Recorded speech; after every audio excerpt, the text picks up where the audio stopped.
Hey everyone, welcome and thanks for tuning into LCC Remix Roundtable Edition. This is a discussion where our pastors unpack the current message in a deeper way. We hope this episode encourages and speaks to you. Hello and welcome to another episode of LCC Remix, where we break down the message from this past Sunday and really just talk about all kinds of random things throughout those conversations. So we're glad you're with us this morning, and we will be talking this morning about the suffering servant as we continued our series, Road to Redemption. And, you know, as we start, I'm fascinated every week by the fact, by the connection of each week to week. Mm-hmm. Like, I don't know, I think we talked about this a little bit before, but before the series started, it was kind of like, okay, how do all these things connect together? And to what we've talking about, how do you keep within your lane, of what you can and cannot say? And I might have jumped all over into your lane this week. No, that's great. It's all good. But it's just been a really nice, challenging series, I guess. Mm-hmm. I don't know if nice and challenging go together, but I've been part of a couple of lead up to Easter type of series, and I feel like this has been the best one of starting at the beginning with Genesis and just working our way to the cross. Well, yeah, because you see the whole picture that way, and yeah, I know. I remember growing up, and I grew up in church too, but no one ever talked about the Old Testament, mm-hmm. and so we never learned about any of this stuff, and you really come to a much deeper understanding of what Jesus came to do, mm-hmm. if you have that background, and yeah, so that's been fun. And I think the opposite too, a little bit too. Sometimes if you're so focused on the Old Testament without pointing to Jesus, oh yeah, you miss the purpose. Well, the Old Testament doesn't end well. Yeah. If you don't have the fulfillment of you're just kind of left hanging there, and so yeah, you need to have Jesus. That's for sure. that cliffhanger that lasts a few centuries. Yeah. I was just thinking they should probably print Bibles with. I mean, obviously the books are still the books, but Genesis should be chapter 1. Exodus should be chapter 2. Yeah. It should just, just adding those numbers and hey, just if you're not getting the gist of it by reading it, mm-hmm. Just a quick overview will show you this is all one story. Yeah. Yeah. Mm-hmm. Yeah. I heard a guy, Chuck Missler, again, he's one of my favorite Bible teachers, talked about is, what's one page you can tear out in your Bible? And he said it's the one between the Old and New Testament, because it's one story, and yeah, so good stuff. Yeah, and I guess that's true. That's true even with chapters. Like, we tend to think, okay, well, that's the end of the chapter, which means we're moving on to something different, and so we rely on the therefore, or we rely on a connecting word to kind of say, no, this is still connected. Yeah, I actually taught through one of the books at a home Bible study, and I took all the chapters and verses out of it just to drive that point home. So you never knew, unless you were following it in your Bible, But it really it made it different, because then you see this continuous thought, and that's one thing about listening to the Bible too. I think is really cool, because when you listen, you're getting a whole lot more. It's a lot easier to listen for an hour than it is to read for an hour. Mm-hmm. Like Revelation, it takes an hour to listen to. Mm-hmm. I don't know many people who sit down and read through Revelation in a sitting. But when you listen to it, listen to several books back to back through the course of a day or something. If you're doing yard work, driving, you got an 8-hour trip. Listen the whole time, and you see this continuity that's really cool. Mm-hmm. And it just I don't know. It feels different. It sounds different. It goes together.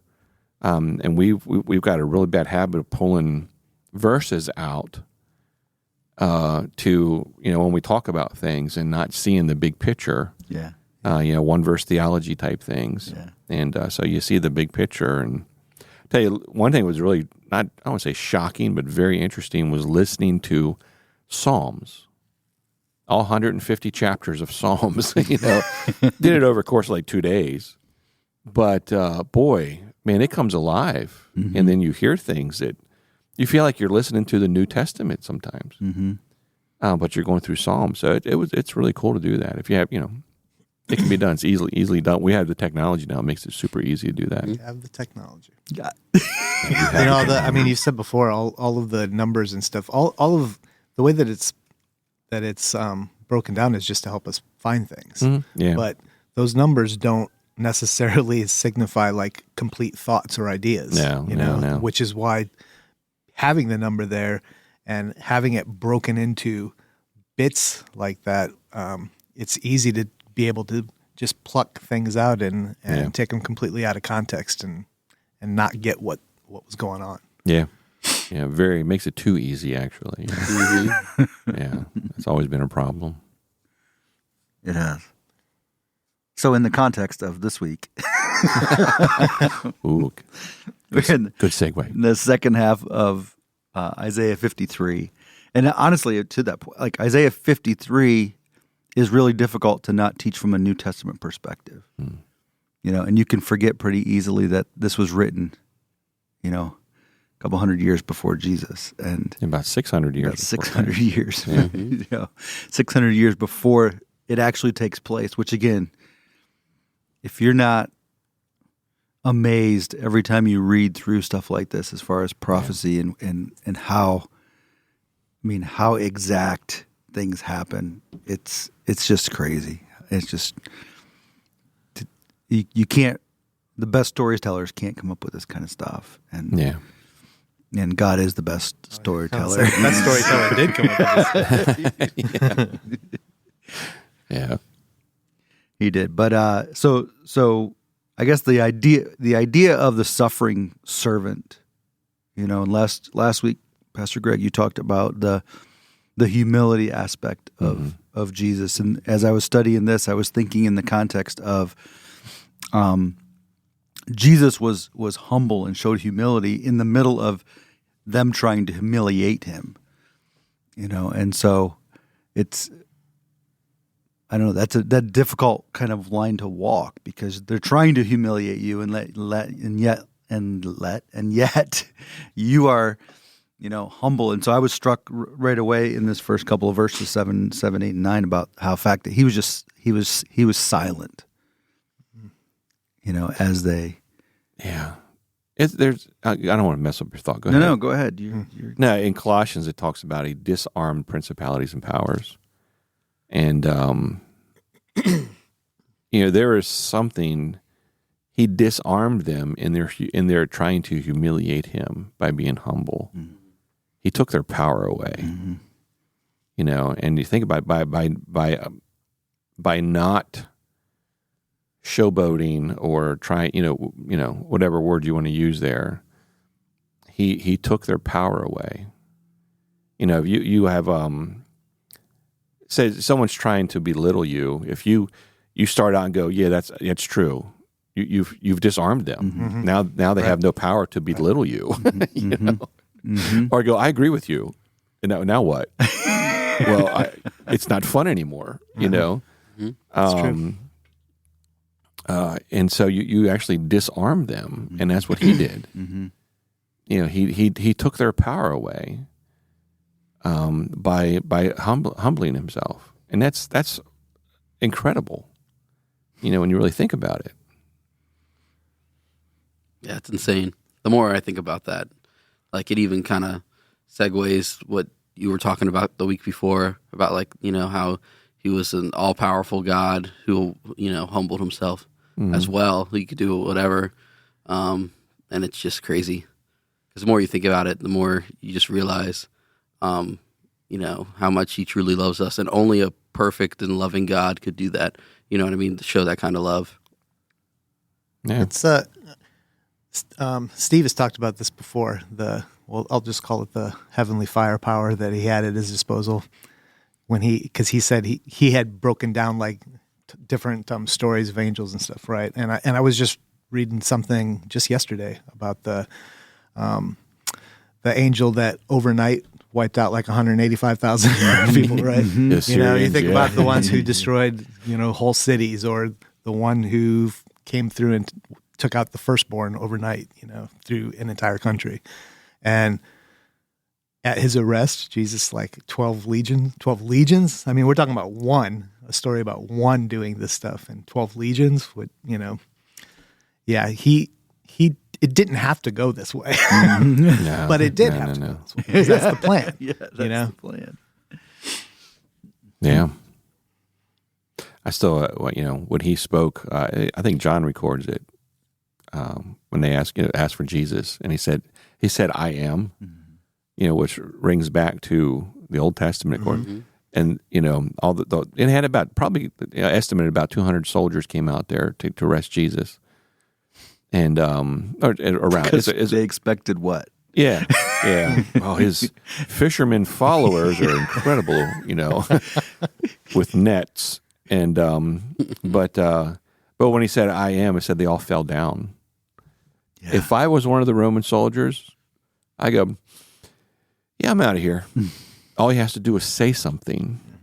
Yeah, not these soldiers were some bad dudes, and to say "I am" and they all fall down. I would, he let that power slip a little bit, just so everybody know what's going on. Yeah, and probably they approached him a little differently after that. It's wild. Yeah, just the picture that gets painted, and we'll talk more about it this week. But when in the verse 7, when they use the heavy words of like oppressed and afflicted, which still carry weight in our world today. It wasn't like they were, just making fun of him. They were going to the extremes. Even these, even later, even the Romans who were carrying out this beating, of this man that many of them had no idea why they were doing it. Yeah. Because he hadn't publicly really done anything wrong in the Romans' eyes, but here they were, exacting this punishment upon him. And he was just silent. I love how you said that. He disarmed them with his silence. And I think we can take a lesson from that. Yeah. We talk about it all the time with our kids. If one is constantly prodding the other one, like, I just want you to react. Just react. Please just react. And so we say all the time to our kids, hey, he just wants you to react. If you don't react, he's going to stop, or she's going to stop. I tell you a funny story. Years ago, I was painting. I painted a whole development of houses, and I was supposed to paint this guy's front door, and the color wasn't right. We got the color wrong, and so I had to go back and repaint this guy's door. And it was so interesting because it's funny the way people look at other people. And so I'm a painter, which not real high on the list. And this guy tried so hard to belittle me, and so I just ran with it.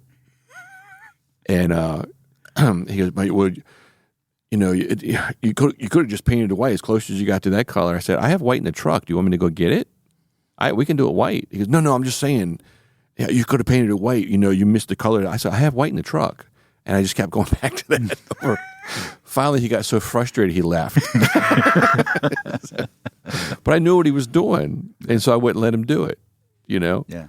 And, of course, this is nothing compared to what Christ had done, with these guys. But, yeah, he disarmed them, by allowing and not saying a word, and that's the reason for the whipping beforehand was for confession, because you take a lash or two, man, you sing like a bird, and with him it added even the greater.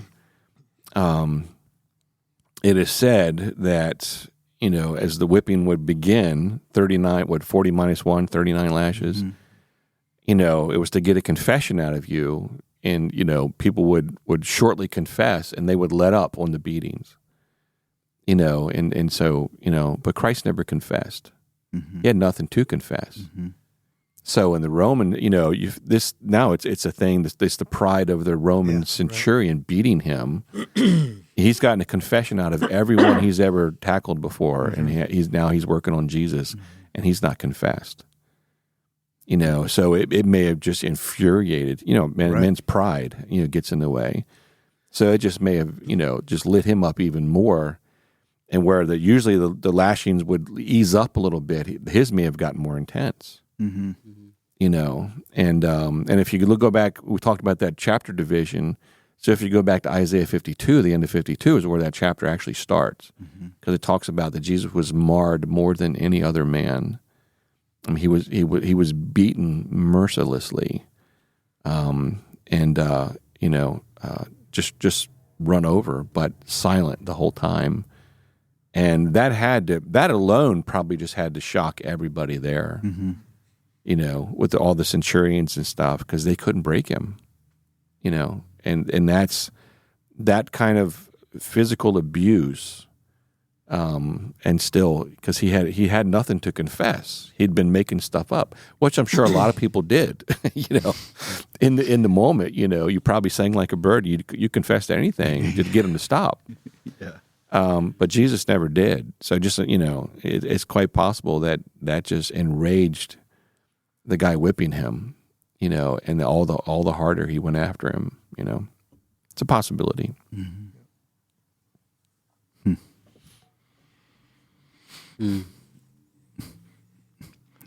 It's hard. It's a heavy chapter to walk. Oh yeah. To kind of talk through and think about. But verse 9 there, it turned a little bit in that, they made his grave with the wicked, and you've got the two thieves, and obviously Barabbas comes to mind, and the fact that he took his place, and but that second part of that verse, I think a lot of times we just kind of miss. I know, I was reading a little bit, and I heard a little bit about, just that little turn in verse 9, where he made his place with the rich. He was with the rich man in his death. Speaking of Joseph of Arimathea, and from that moment on, if you kind of trail the story, like the beatings, the humiliation, that was all done. Like that was the end of that. They didn't. He was buried almost as in royalty. He was buried, and whether or not they believed that, we were talking about believing before, whether or not they believed that he was going to resurrect, that he was going to be raised from the dead or not. There was the humility piece of it, the humiliation piece of it was done, at that point. And it kind of turns to the love of God that comes through in this chapter that we don't often necessarily talk about. This chapter tends to be focused on the suffering servant, but over the next couple verses, you really get the picture of the love of God that's coming out, through this chapter. And it's a good distinction, like you said, a turning point, because there's from that point on, there isn't suffering. There isn't, it's victory after that. And I was just wondering if, the silence and like you were saying, Greg, the affecting the pride of the centurion, which it probably did, and all the stories. And then I think about, when Jesus gave up the spirit and it was a Roman that said, truly, this is the Son of God. Yeah. And all of those things, were seeds, to build the story that when the words was being spread, those were like inroads. Mm-hmm. Wait a minute, you're talking about the guy who didn't even make a sound when he was being, all of it just adds together. They're like tiny. I mean, in the big picture, they're tiny details. They're huge details when you put yourself into it. But in the big picture, they're tiny details that again add to the story and make it so that it worked. So that a carpenter and fishermen and tax collectors could make what we see in the world today. There's without God, none of it would have been snuffed out like so many other beliefs, religions, whatever. It's just those tiny details that God put in there for us, and so that we could understand and get and appreciate and be thankful and seek Him. You think about God's wisdom, and I think Dallas Willard said, people ask him why Jesus, and he said, "Who else did you have in mind?" Yeah, I remember him saying. But then you look at the story, like you're saying, you look at the story. How could you possibly craft a better story that had more impact, but was not, a man's idea of what a conquering, military, whatever, like people think they're looking for a military leader. We're going to focus on that this coming week, and Jesus came the way he did. And we would, if we wrote the story, he would walk into Jerusalem and he would, just walk right over to the Praetorium or whatever, to the Rome, and just with a word take out those guys, Our story would be a lot more like what the Jews thought Messiah was going to be. Yeah, or something, a movie we see on TV. But here we have this story that doesn't seem to make sense. We have this conquering, this Messiah who can raise the dead and who can set the the blind can see and the deaf can talk and all these things, who does amazing things, walks on the water, does speaks words that no one's ever heard before. That and then he offers himself to be a sacrifice, to die, brutal death. But in God's wisdom, all those details you're talking about, you can't dispute it. Right. Only God could do that. It's not a story that man made up. It's and that has borne out over the centuries. How in every nation, every tribe, every tongue, where Christ is preached, there's believers everywhere. And you have a Jewish carpenter who's Messiah and King and Savior, and the whole world knows about this Jewish carpenter. And you see, it's it's a story of God. It really is. Even if you're just talking, writings we have, historical records or whatever, saying that there is more writing about, again, a Jewish carpenter, a nobody, than there is about the Roman emperor at the time. Yeah. I mean, it's just, everything points. Yeah. Everything points to God. Everything points to that this truth. I was thinking too, not to go back to the silence thing. I know when Christ on the cross bearing the full weight of sin, how much was he grieving in with the sin, having that weight on him as he's going through this process. The physical probably paled in comparison to anything they could do. Yeah. Compared to what he's dealing with. Oh yeah. With all that we have done. Yeah. Yeah. That's a part that you just can't wrap your mind around it. Like kind of what Aaron alluded to too this week, this past weekend, was we don't really lots of times we don't really like to talk about it. Yeah. That process. But I had an opportunity in our small groups on Sunday night, and we talked about it for like 20, 25, 30 minutes. And it was, you could see with the conversation with the students and it clicking in their brain, how rough the physical process was. But what Aaron Scott just alluded to, the weight of everyone's sin on him during that time as well is just insane. Because, I asked him, you think back of something you did that you couldn't stand yourself in that moment, that guilt, that shame.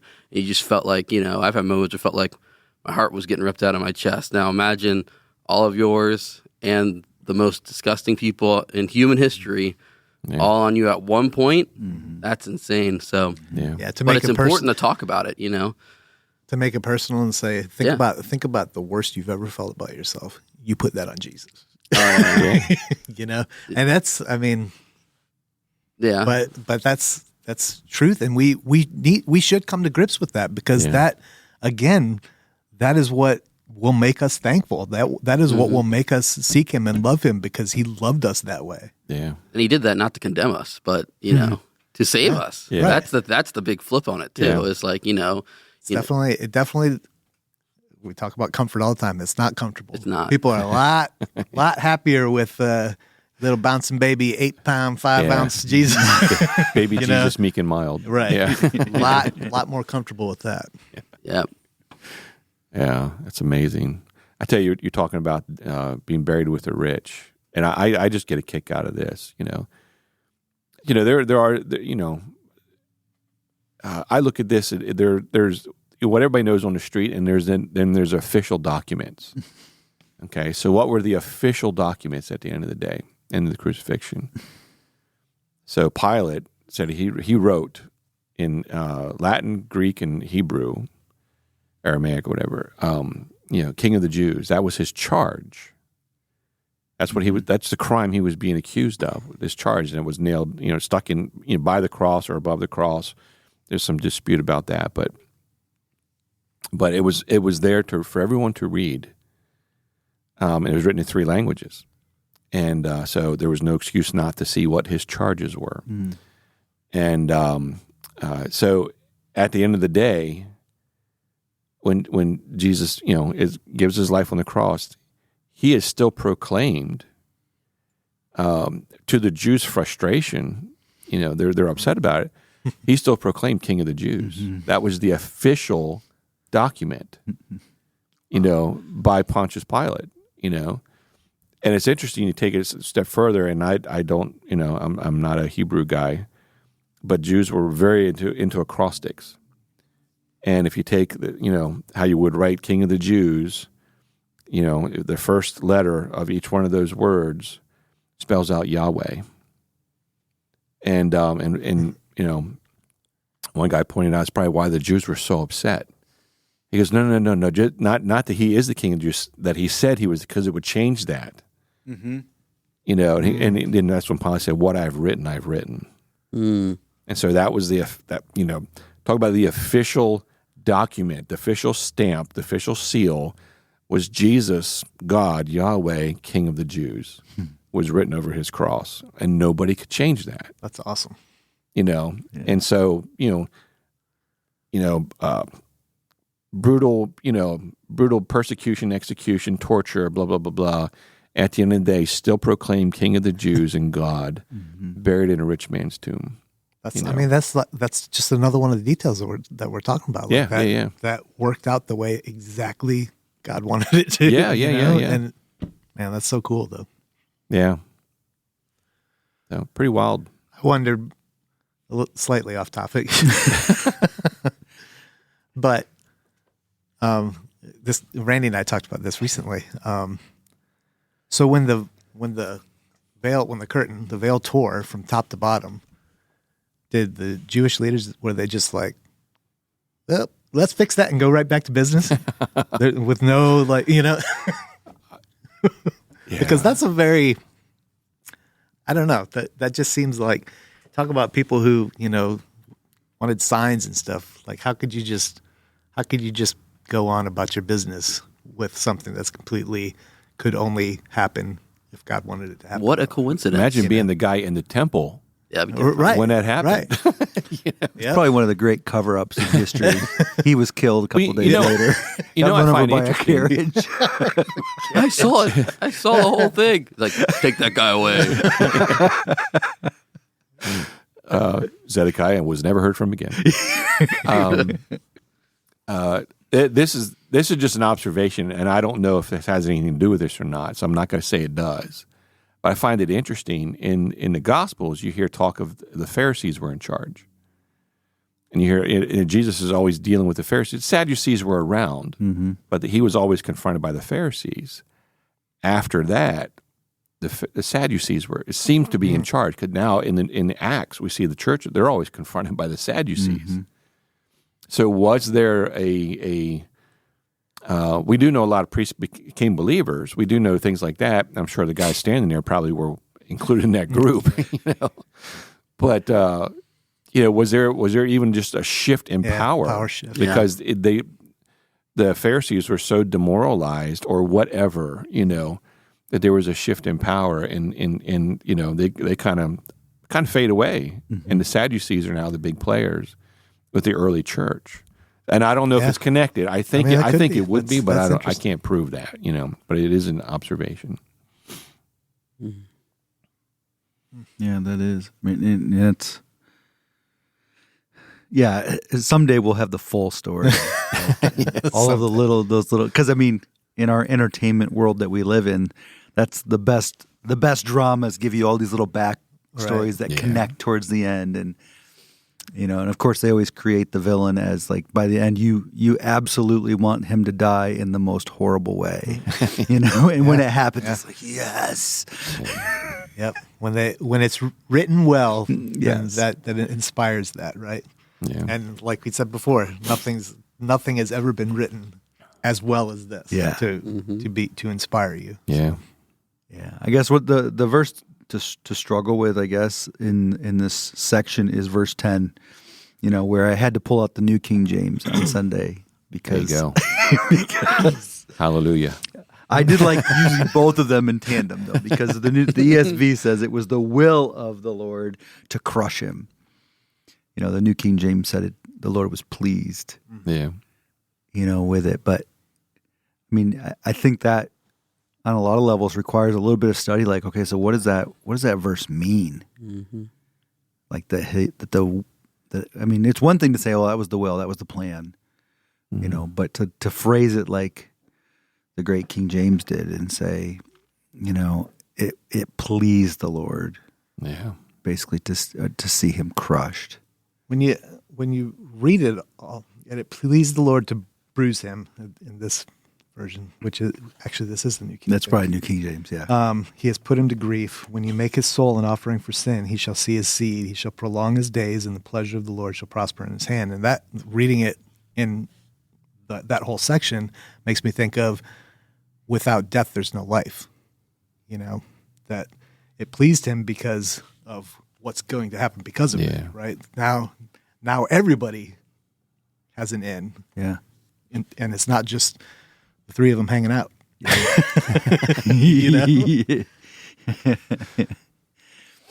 Yeah. Well, and I was just thinking too, like the pleasing part, like this is the really the whole purpose of Christ's life coming to a crescendo here and to an end of the suffering piece of it. And so, not that it said he was pleased when it was done, he was pleased to see him crushed because that was the plan and that is what had to happen. The fulfillment.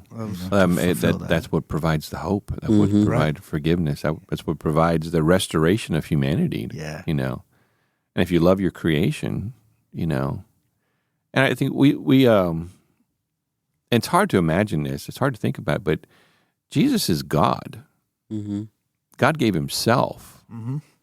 Now we talk about the Trinity in three persons, and my brain can't understand that, but it wasn't, God's over here, Father, he's sipping iced tea, enjoying the afternoon, and Jesus is down here suffering. It wasn't like that. It was, God gave himself, to be, a sacrifice for our sins. And so how, and even so much so that, when I heard those words of Jesus on the cross, my God, why have you forsaken me? There was almost this separation or something that happened there that was hard and uncomfortable maybe for the Trinity to go. And I don't know how to say that. I don't want to mess it up, but yeah. So there's a whole lot to that. God gave himself, but and then once again. I think along the lines of humility and understanding God's love, it really doesn't make a lot of sense either because we don't deserve it. but he loved so much that he gave in a very painful, sacrificial, humiliating way, and that's just staggering.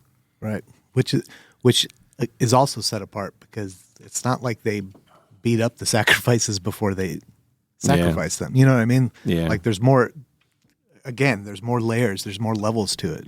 Like it had to be this way so we could get at least some understanding of the enormity of it, of the weight of it. Yeah.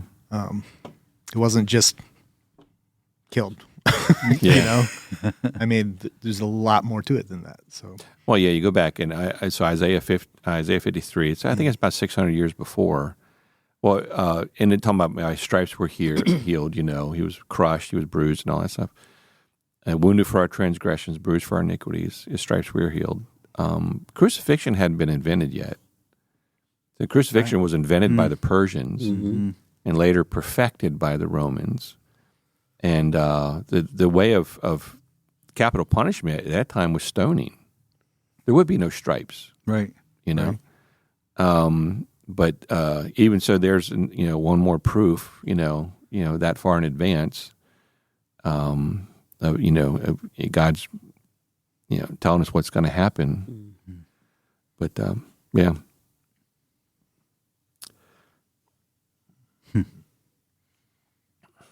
Sorry, I had a thought. I just left. It was just gone. It did strike me this past couple of weeks just as how connected this passage is to Paul's theology, to Paul's gospel. So much. Obviously, so much of what he wrote, kind of what 1 Corinthians 15, that came straight from Isaiah 53, and again down through the ages. These, and I guess for Paul, it makes a lot of sense because he would have known the Old Testament scriptures, backwards and forward. Like he knew the scriptures, and so at least for him, it took a moment on the road to Damascus for it to come. But you'd think on some level, his thinking, he'd be like, "Wow, I've read exactly what is happening right here. I've read this before." Which again comes back to a lot of times you're like, how do the Jews miss it? Yeah, that's the blindness. Yeah. The hardness of heart, pride. They can do horrible things to you. I'm glad we're not like that. right. I'm just kidding. He's proud of his humility. So good at being humble. I'm the most humblest guy in here. If only you were as humble as I. Yes. Maybe someday. Maybe You someday. work really hard.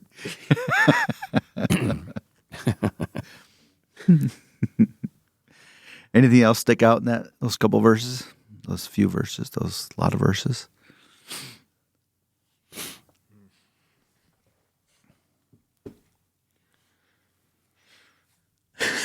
Crickets. Crickets.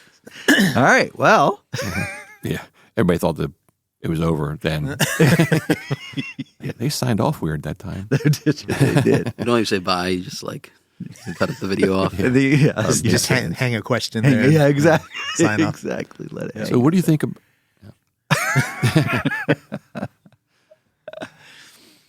That's it. Well, you're up this week, Pastor Greg. Mm-hmm. You're going to do the triumphal entry. Triumphal entry. And it's Palm Passover. Sunday. Passover. Keep in mind, it's not Easter, it's Passover. Yes. So, no bunnies, it's Passover. No. Just want to drive that point home. Yes. As you're preaching, I release bunnies on the stage. Yeah. I have a lot of them at home. And I'll shoot them as they run across the stage. Rabbit stew for Easter. I just got rid of 10 of them last week. So. It's a beautiful thing. Oh. All right. Well, anyway, I hope you guys have a good week, and we'll look forward to talking with you next week as we recap the triumphal entry and get the next connection point as we move up to Easter. So take some time to continue to study and read and dig into this, because there is so much here. Yeah. In the meantime, have a great week, and we'll talk to you later. God bless. Thanks for listening to LCC Remix. If you have any questions about this podcast, reach out via email at lccremix@lifechurchcalvert.com. LCC Remix is a podcast ministry of Life Church Calvert, located in Huntingtown, Maryland. You can visit our website, lifechurchcalvert.com, or download our app by typing in Life Church Calvert in your app store today.